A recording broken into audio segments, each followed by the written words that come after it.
Bismillahirrahmanirrahim. Assalamualaikum warahmatullahi wabarakatuh. Dan selamat petang. Apa khabar semua? Alhamdulillah.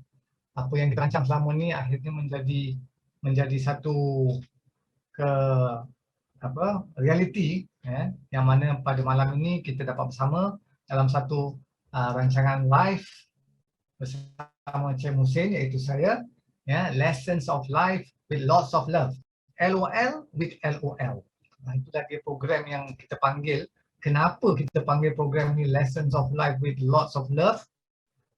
Dan kita peruntukkan masa 30 minit sahaja.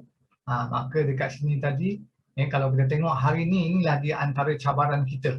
Tapi sebelum kita masuk kepada itulah, lebih baik lagi kalau macam kata kita awali kita punya majlis ini dengan satu doa lah, doa mudah. Bismillahirrahmanirrahim. Allahumma anfa'na bima 'allamtana wa 'allimna wa ma yanfa'una wa zidna ilman. Oh Lord, baca Inggeris pula kat sini tadi. Kita baca Melayu lah. Ya Allah, anugerahkanlah kami manfaat dengan apa yang Engkau ajarkan kami, dan ajarkan kami apa yang memanfaatkan kami, dan tingkatkanlah ilmu kami. Amin. Kalau kita tengok hari ini, itulah salah satu daripada senjata orang Muslim yang kita mungkin sekarang ni lah disebabkan oleh pandemik yang berlaku ni, barulah orang nampak kepentingan berdoa sentiasa kepada Allah. Walaupun begitu masih ramai lagi yang kita dapati masih lagi tidak menggunakan senjata tersebut dengan sebaik mungkin. Sebab mereka mendengar kalau kata alamak, baca doa ni kena baca dalam bahasa Arab, susah. Jadi kalau susah kat situ, baiklah, kita pun tak faham, baik susah. Kenapa kita kena baca dalam bahasa Arab? Kan? Ini antara lessons of life ataupun pelajaran dalam kehidupan yang kita kena ambil. Kenapa kita mesti menyusahkan diri kita, sedangkan ada banyak kaedah-kaedah yang boleh kita guna pakai untuk memudahkan. Sebab apa? Sebab kita sebagai orang Islam sepatutnya segalanya kita melihat Al-Quran tu dah diturunkan kepada kita, sepatutnya dia dimudahkan. Baik, tuan-tuan dan puan-puan, alhamdulillah kita dapat bersama untuk program ini yang ditaja khas oleh Sports Attack, iaitu channel sports alternatif di media. Hari ini antara cabaran utama yang kita hadapi. Apa dia cabaran dia? Setiap individu harus mempertikatkan ilmu mereka ataupun ilmu masing-masing dalam social media platform. Suka tak suka, inilah dia cabaran yang kita kena hadapi. Kenapa? Sebab apa? Sebab sekarang ni memang kita terpaksa dan dipaksakan untuk bekerja daripada rumah. Kita kena pastikan bahawa kita ada ilmu social media ataupun internet. Kalau dulu, mungkin siapa-siapa yang kat sini tadi mungkin adalah pakar-pakar IT ataupun orang-orang yang terlibat dalam komputer. Kalau dulu kita kata, oh aku dah pandai dah benda semua, tak perlu tahu benda lain. Tapi sekarang ni kita tengok banyak keperluan reskilling dan upskilling yang kita perlukan. Banyak ilmu-ilmu baru.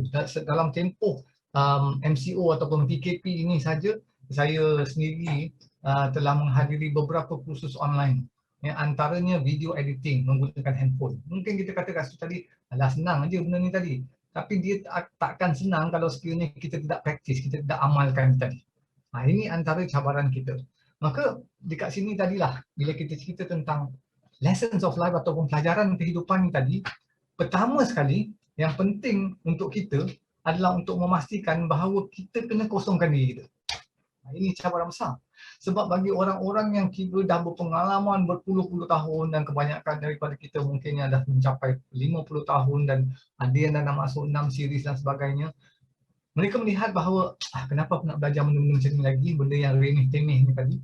Kan, kalau kita tengok, especially bila kita tengok dalam ruang lingkup skills, mungkin kategori dia tu banyak, tapi kita boleh sebenarnya pecahkan dia kepada 5. Saya mungkin tak mau pecahkan, tak mau cerita panjang pada hari ini tentang skill-skill tersebut. Namun begitu, kalau kita tengok antara skill utama apabila kita minta kerja dahulu, masa kita mula-mula nak minta kerja, apakah skill utama yang mereka minta? Kan? Kita tahu kat situ tadi, ketika itu orang akan tanya apakah dia kemahiran teknikal yang ada, yang kita tahu. Teknikal ni kalau orang cakap, teknikal ni adakah benda yang terlalu rumit, terlalu kompleks? Kalau bahasanya sebenarnya technical skills ni is also considered as hard skills. atau bahasa lain dipanggil psychomotor skill. Psychomotor pula cerita dia. Psychomotor sebab apa? Sebab dia menggunakan kita punya motor skill, motor skill ni tangan, kaki, badan, kepala. Pada waktu yang sama kita juga kena ada kemahiran boleh memahami sesuatu. This is actually something that is very tough for some people. Sebab apa? Setiap orang tu Allah ciptakan dia mempunyai kelebihan dan kekurangan. Kelebihan seseorang itu tadi ada setengah tu kalau kita tengok pula, kalau kita bicara tentang multiple intelligences ataupun bagai, ada 9 pula jenis. Jadi kita tak masuk dulu lah, terlalu awal sangat untuk kita masuk. Tapi apa yang saya nak cerita kat sini tadi adalah dalam keadaan kita yang sedang menghadapi satu krisis yang begitu mencabar seluruh umat manusia di seluruh dunia, bukan kita sahaja kat sini tadi, di mana saja kita cerita mereka menghadapi krisis yang sama, kan? Dalam keadaan keterbatasan, segala-galanya hampir terbatas, dan disebabkan itu ramai orang mencari jalan keluar yang kadang-kadang dia rasa yang paling mudah, iaitu bunuh diri.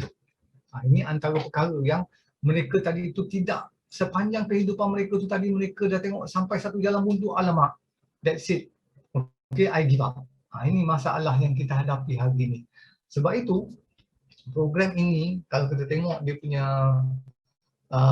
tagline dia, yang kita panggil dia aspirasi, inspirasi, motivasi. Semuanya EEE kat ujungnya, semuanya CCC kat ujung tadi. Kan? Kenapa? Kenapa kita letakkan tu? Sebab kalau kita tengok dia punya akronim dia AIM, mesti ada goal, mesti ada matlamat. Dalam kehidupan kita, kalau sekiranya kita tidak mempunyai matlamat, kan, apalah artinya kehidupan ini. Dan untuk orang Islam, saya yakin kebanyakan daripada penonton yang ada di sana, saya tak tahu berapa orang yang ada. Mungkin saya punya technical producer Cik Aziz yang ada di studio, boleh bagi tahu dengan saya sebentar lagi. Jadi bila kita tengok di sini tadi, kita sekiranya kita tidak ada matlamat dalam kehidupan kita, maka kehidupan kita itu hanya akan menjadi sia-sia. Kan? Sebab itu perlunya ada aspirasi, aspire, aspiration. What do you hope for? What are you looking for? What do you dream of? These are things that for some people they feel that, you know, okay, as long as I can live by the day, that's good enough. Itu tak cukup. Kan, kita hidup memang betul, kita nak hidup daripada hari ke hari, namun kita kena ada satu matlamat di penghujungnya. Of course, kalau kita cerita kat sini tadi, hujung-hujungnya kita akan mati.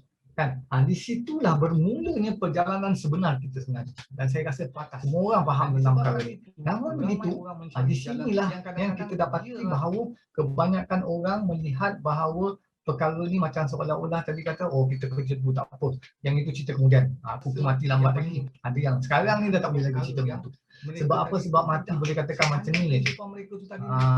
Dia berlaku tadi tu, kita tengok orang sebelah rumah kita, belakang rumah kita, jiran kita.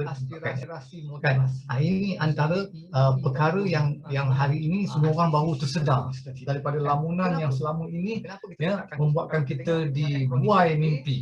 Kan? Sebab seolah-olah kita ni kita rasa macam aku ni baru umur sekian-sekian, tapi kita tak perasan ini bukan cerita pasal umur. Sebab mati tu dia tak kira umur. Kalau kita kata tadi tu yang muda ke, kadang-kadang yang sakit tak mati lagi, kan? Yang sakit punya lama tu mati lambat. Orang yang apa sihat tu tiba-tiba je. Jadi di sini apa yang kita perlu ada dalam kehidupan kita, aspirasi tersebut, iaitu satu matlamat. Okey, penghujungnya, okey, paling tidak apa yang aku dah buat sepanjang kehidupan aku. Something for us to show, especially to our generation that we are going to leave behind, our descendants. Okey, supaya mereka melihat, oh dekat sini tadi dulu bapa aku ke datuk aku ke apa, ini yang dia buat. Kan? Itulah pentingnya aspirasi tersebut. Kemudian yang kedua, kita cerita pasal inspirasi. Okay. Banyak ada yang percanggahan pendapat. Ada yang mengatakan sama je motivasi dengan inspirasi. Sebab itu dalam sepanjang kerjaya saya sebagai speaker ataupun trainer, apabila orang cakap adakah anda ini penceramah motivasi, saya selalu kata tidak. saya tak boleh motivasi sesiapa saja. Hari ini semua orang baru Okay, tersedar. saya tak boleh dekat sini tadi nak motivate siapa-siapa. Apa yang saya mampu buat hanya memberikan cetusan-cetusan idea sebagai pemangkin yang dinamakan inspirasi. Itulah dia yang sebenarnya dibuat oleh kebanyakan daripada the so-called motivation speaker. Kan? Jadi di sini tadi, bila kita bicara tentang inspirasi, maka kita kena faham bahawa inspirasi tersebut dia adalah faktor luaran. Faktor luaran. Jadi bila faktor luaran ni tadi, ya, maka kita baca buku, kita dengar orang cakap dan sebagainya, itulah yang memberikan inspirasi kepada kita. Kan? Sebab itu kadang-kadang kita nak kena faham benda ni tadi. Kemudian barulah kita masuk kepada aspek motivasi. Kan? Motivasi ni daripada mana datangnya? Dia datang daripada dalaman. Kan? Kadang-kadang orang kata dekat situ tadi, motive for action. Saya rasa semua dah faham dah ni. Tak apa, kita buat ulang kaji aja. Kita santai kan. Jadi, bila kata motivasi tersebut, maka motive for action. Apakah tujuan untuk kita melakukan sesuatu tindakan? Sebab itu perlunya ada aspirasi tersebut. Oh, ni dia sebab. Sebab itu, kat sini tadi mungkin saya boleh gunakan contoh Sports Attack. Sports Attack ni adalah satu channel di mana mereka ini menggalakkan atau mempromosikan kehidupan sihat. Sebab itu tagline dia adalah membina insan melalui sukan. Kenapa? Sebab hari ini kesihatan ataupun health menjadi value nombor satu ataupun nilai nombor satu kepada seluruh manusia. Ya. Jadi bila kita cerita tentang manusia ni tadi hari ini dalam keadaan takut, kita ni sebenarnya dalam keadaan ketakutan. Kan, bila kita dulu kalau macam kata kita tengok orang bersin, acung katakan, kita selalu alhamdulillah. Itu sepatutnya sebutan. Dan mungkin dijawab dengan dia cakap alhamdulillah, maka kita sebut dengan yarhamkallah. Kan? Tapi hari ni bila orang bersin dekat dengan kita dan apa lagi kalau dia tak pakai mask atau tak pakai topeng muka, bayangkan apakah perasaan kita ketika itu. Jadi dah berubah banyak kan? Kita tengok hari ni norma baru yang kita kena adopt ni, yang kita kena terima ni tadi adalah satu perkara yang bukan mudah tadi untuk semua orang terima. Kan? Dah lebih daripada setahun, mungkin kita akan masuk pada 2 tahun, mungkin lebih lama, kita akan melihat manusia-manusia keluar di sana masih lagi memakai topeng. Sama ada mereka telah divaksin atau tidak. Sebab apa? Sebab stigma ketakutan tu masih ada lagi. Apalagi pada hari ini kita melihat ada satu strain baru yang dipanggil Delta strain. Iaitu variant of concern yang membuatkan ramai orang semakin takut, kan, sebab dia airborne, dia boleh merebak secara airborne. So bayangkan. Jadi di sini apabila kita melihat itu, maka pemikiran kita juga harus berubah. Kita kena berubah. Sebab itu dalam lessons of life ni ataupun pelajaran kehidupan ni, kita perlu semai dengan banyak kasih sayang. Memang kalau kita cerita kasih sayang, mungkin ramai orang kata setakat kita dengan keluarga kita cukup lah. Tapi kita kena melihat bahawa ramai lagi yang di luar sana perlu kasih sayang.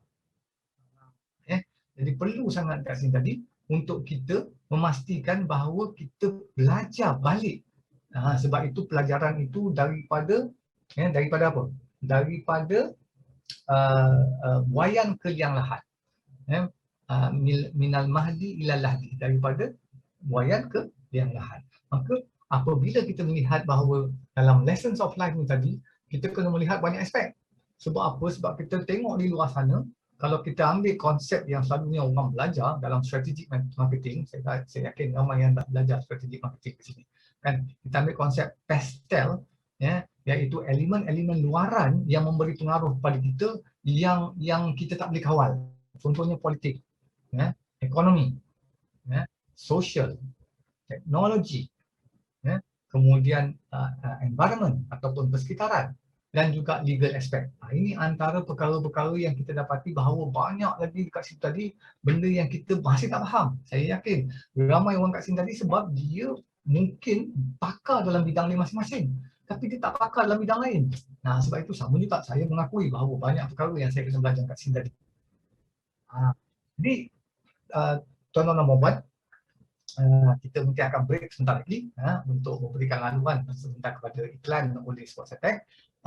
Namun begitu, sekali lagi saya menekankan bahawa dalam kita punya bicara ataupun wahana ini, apa yang kita nak sampaikan adalah lebih kepada pemahaman bahawa dalam kita menelusuri kehidupan kita, ni cerita menelusuri kehidupan ni sebenarnya berkait rapat dengan buku yang baru saja saya keluarkan, iaitu Menelusuri Kecemerlangan. Dalam kita menelusuri kehidupan kita, kita dapati bahawa setiap perjalanan kita tu mempunyai fasa-fasa tertentu. Ada orang memanggil dia dimensi-dimensi tertentu. Ada orang yang memanggil fasa-fasa tertentu. Ada orang memanggil tahap-tahap tertentu. Ada orang memanggil peringkat-peringkat tertentu. Tak kisah. Sebenarnya it does not matter. Mana kita nak meletakkan dia dalam bentuk yang kita faham. It does not matter at all. Tapi kita kena faham bahawa kita kena belajar di sini tadi. Okay? Jadi untuk itu kita kena faham bahawa di sinilah dia terletaknya kepentingan bahawa kita harus mengambil satu sikap.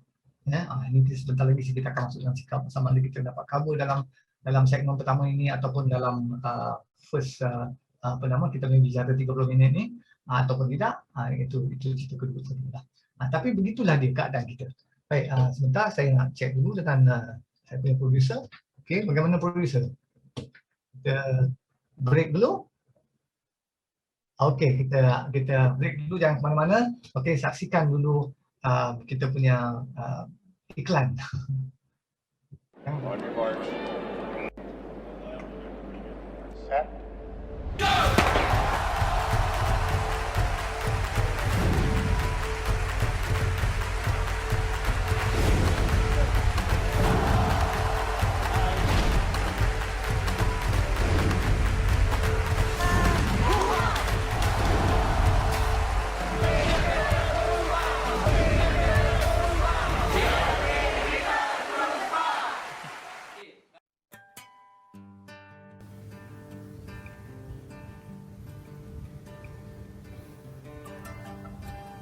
Hai, saya Rizwan. Dulu berat saya 115 kg. Sekarang berat saya 85 kg. Terima kasih kepada Sport Attacks membina manusia melalui sukan. Yes!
Baik, kita kembali kepada LOL with LOL, Lessons of Life with Lots of Love. Oh, Alhamdulillah.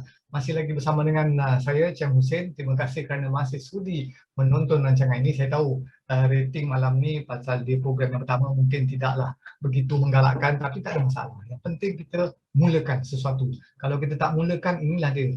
Cabaran paling utama untuk sesiapa pun sebenarnya adalah memulakan sesuatu. Sebab itu, saya nak bagi satu, mungkin biasa orang mendengar, saya nak bagi tahu dulu pada para penonton di awal rancangan tadi kita ada masalah teknikal tadi sedikit, jadi mungkin tak dapat mengikuti, tapi tak ada masalah sebab kita rekod, jadi siapa yang nak menonton daripada awal boleh menontonlah, kemudian siapa yang ada masa. Baik, tuan-tuan dan puan, bila kita cerita tentang kita nak buat sesuatu tu tadi, kan macam contohnya program ini ataupun apa saja yang tuan-tuan nak buat, sebenarnya dia perlukan satu iktikad yang kuat daripada diri kita, satu driving force yang kita kena ada dan kita kata I must do it, do or die I must do it, kan. Ini dia yang dikatakan aspirasi tadi tu, aspire to do something. regardless of whatever the situation or challenge that you face. Okay, so di sini tadi kalau kita lihat, memang itulah dia cabaran utama. Sebab itu, discipline is doing what you don't want to do when you don't want to do it. Tu dia. Ini sebenarnya pun saya dapat ni quote ni tadi, di satu sekolah di US, dia punya quote tersebut. Discipline is doing what you don't want to do when you don't want to do it. Bayangkan, disiplin adalah membuat sesuatu yang kita tak mau buat, apabila kita tak mau buat. Contoh paling senang sekali yang saya suka quote, especially kita orang Islam, pagi-pagi siapalah sebenarnya yang sangat-sangat, memanglah saya tahu kat sini mungkin ramai yang bangun pagi tahajud dan solat subuh. Tapi kita sendiri pernah melalui satu zaman, satu ketika dulu yang subuh tu rasanya macam beratnya aku nak bangun. Tapi itulah dia disiplin yang Allah nak ajarkan pada kita. Maka dengan itu, kita lihat contoh ni kat sini tadi. Kita semua daripada mula, kita lahir, kita pergi ke mana-mana saja, apa yang kita buat sebenarnya, we are going through a learning process. Satu proses pembelajaran, learn. Tuan-tuan dan puan-puan tahu sangat perkataan learn ni tadi. Sebenarnya kalau dalam keadaan offline, saya suka bertanya benda ni tadi. Saya tahu susah untuk saya bertanya. Namun kita tahu perkataan learn tu tadi, mungkin orang kata knowledge, ilmu lah, mengambil tahu lah, macam-macam. There's nothing wrong. Semua adalah betul kat sini tadi. Mungkin ada yang dah pernah melihat slide ni, tak kisah. Kita ulang lagi. So bila kita tengok learn kat sini tadi, kita kena ambil mula-mula perkataan dia adalah the process of receiving, ataupun satu proses menerima atau penerimaan. So bila kita tengok dekat sini tadi, kita ni semuanya kena belajar. Daripada mana kita belajar? Mula-mula kita belajar daripada mak bapak kita. Kemudian kita belajar daripada mana? Daripada mungkin dihantarkan kita ke sekolah. Ada yang pergi tadika, saya tak ada peluang untuk pergi tadika. Dulu terus masuk darjah 1. Orang semua dah pandai baca, saya tak pandai baca lagi. Kan? Kemudian daripada ada yang pergi sekolah agama dengan ustaz, ada yang kemudian teruslah daripada masyarakat, daripada kawan-kawan. So we learn a lot of things from all these people. Jadi bila kita tengok tentang learn ni tadi, it is a process. Sebab itu dia adalah satu proses yang berterusan sehingga hari ini kita masih belajar lagi. Banyak ilmu. Kalau kita tengok dalam handphone ni tuan-tuan dan puan-puan, masih banyak lagi features yang ada kat dalam tu yang kita tak tahu nak guna. Kan, social media sebagaimana yang saya kata tadi, Facebook saya sendiri masih lagi belum master lagi. Banyak benda yang kita guna. YouTube, IG, Instagram, hari ini TikTok pula dah masuk dalam pasaran yang mendapat tempat sangat menggalakkan.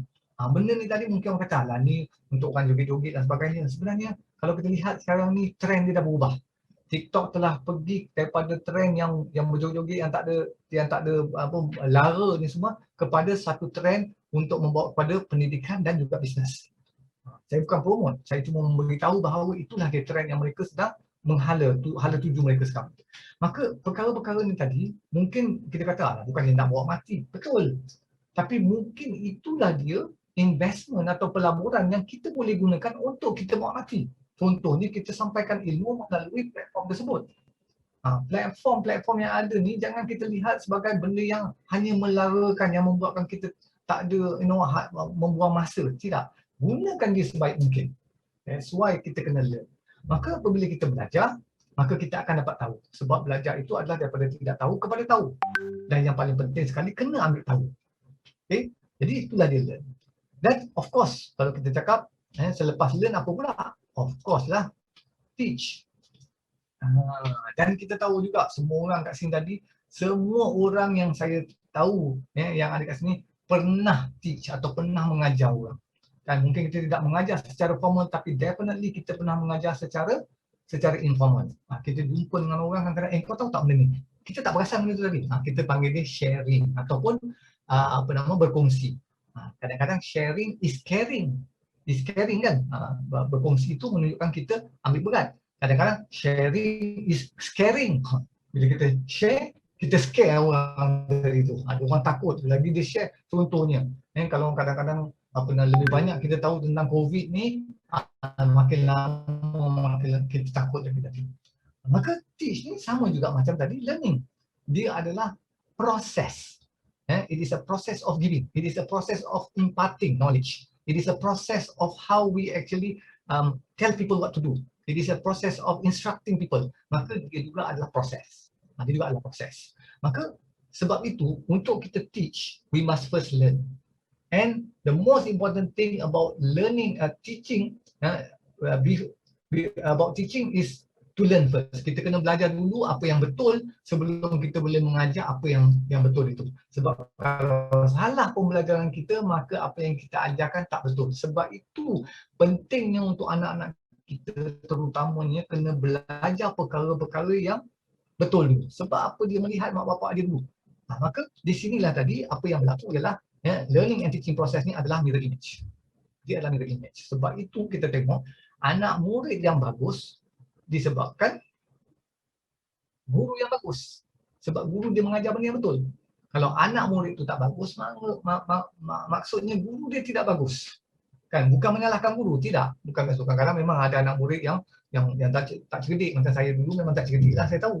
Kan, selalu kena berdiri atas kursi, kena berdiri atas meja. Memang itu dia sebab tak cerdik. Kan, jadi saya pun tak salahkan guru. Tetapi guru-guru yang memang betul-betul bagus, mereka akan melihat apakah dia kekurangan-kekurangan yang ada pada anak murid tersebut supaya dia boleh zoom in. Oh, dia ni kat sini kelemahan dia. Okey, cara aku mengajar dia kena berubah. Walaupun kita tahu kadang-kadang dalam kelas hari ni apa lagi lah online apa dia ada panggil satu kaedah sekarang ni online punya learning and teaching ni yang sekarang ni memang sangat popular lah sebab terpaksa kan, tak buat macam mana. Maka di situ lagi susah nak kontrol kelas. Kita mana tahu bila orang tutup kamera. Kita tak tahu kat sekali apabila tutup kamera dia, kita tak tahu apa yang berlaku. Dia tidur ke, dia makan apa ke. Maka di sini kita kena faham bahawa the learning and teaching process ni is a mirror image. Sebab dekat situ tadi kita lihat sebab itu kalau sekiranya salah pembelajaran daripada awal, maka kita juga akan mengajar benda yang salah. Bagi contoh kat sini tadi okay, kita ada beberapa minit lagi, 3 minit lagi sebelum time. Kalau kita tengok kat sini tadi contohnya, kalau kita sebagai orang Islam, orang Melayu secara umumnya, kaedah kita mengajar adalah kalau nak tunjukkan satu direction, kita menggunakan ibu jari. Di sini kita tunjukkan. Sebab itu cara yang sopan. Namun begitu, dekat sini kalau kita lihat, anak murid mungkin bertanya dengan kita ataupun anak budak-budak bertanya, kenapa guna jari telunjuk, ibu jari, sedangkan ini dipanggil jari telunjuk. Kan? Jadi dia mempersoalkan kepada kita, kenapa tadi tu benda ni tadi tidak digunakan jari telunjuk. Itu adalah satu perbincangan juga yang kita kena terima pakai bahawa hari ini generasi baru ni mereka ni lebih bijak, pandai berfikir. Jadi kita kena terima, betul juga. Jadi kita kena beritahu kaedahnya kenapa kita gunakan ini adalah kaedah menunjukkan kesopanan. Dia ada berkait dengan budaya, berkait dengan cara didikan kita, background kita dan sebagainya. Baik tuan-tuan dan puan, kita hanya ada beberapa minit saja lagi sebelum kita sesi kita ni habis, kan? Namun begitu, apa yang saya nak sampaikan, kita kembali kepada topik utama kita, iaitu lessons of life with lots of love tadi. Apa yang kita nak sampaikan dalam sesi-sesi yang seterusnya, insya-Allah kita akan sentuh nilai-nilai ataupun nilai-nilai murni yang hari ini banyak kadang-kadang tidak diambil indah. Banyak yang mana kebanyakan daripada masyarakat melihat dia sebagai perkara yang tidak penting. Ini antara perkara yang kita akan highlight dalam sesi-sesi kita insya-Allah seterusnya pada setiap Selasa jam 9.30 malam. Maka saya berharap kat sini tadi tuan-tuan dan puan sebar-sebarkanlah, share lah video ini ataupun sesi ini ketika kita adakan, sebab dia ni adalah percuma dan dia adalah salah satu daripada CSR ataupun corporate social responsibility kita kepada masyarakat. Dengan ilmu yang sedikit yang saya ada dan mungkin nanti kita akan berkongsi dengan beberapa orang lain tadi tu, kita akan berkongsi dan kita harap kita dapat feedback daripada tuan-tuan dan puan tentang program ini. Sekiranya ada yang nak kritik, silakan, tak ada masalah kan, sebab kita pun dekat sini tadi buat ini secara sukarela, maka kita juga sukarela untuk menerima apa sahaja kritikan. Baik tuan-tuan dan puan, sebelum saya bersurai ataupun kita tutup sesi kita, saya cuma nak menyampaikan sedikit iklan ataupun sedikit maklumat untuk mereka yang sukakan program-program kesihatan ataupun sukan. Sports Attack ada program Weekend Warrior. Weekend Warrior ni seronok, nama dia pun Weekend Warrior, pada setiap hari Sabtu jam 12 sehingga jam 1. 1 jam tadi tu bersama orang-orang yang pada weekend dia dia keluar dan menjadi warrior sukan, yang berbasikal lah, yang jogging lah dan sebagainya, dan mereka akan memberikan tip-tip bagaimana untuk terlibat dalam sukan secara sihat. Kemudian juga ada strength training. Strength training ni training untuk kekuatan. Ini pada setiap hari Isnin jam 6 petang sehingga jam 7 petang. Jadi Sports Attack membawakan kepada anda khas, eksklusif. Rugi kalau kita tak follow benda tadi.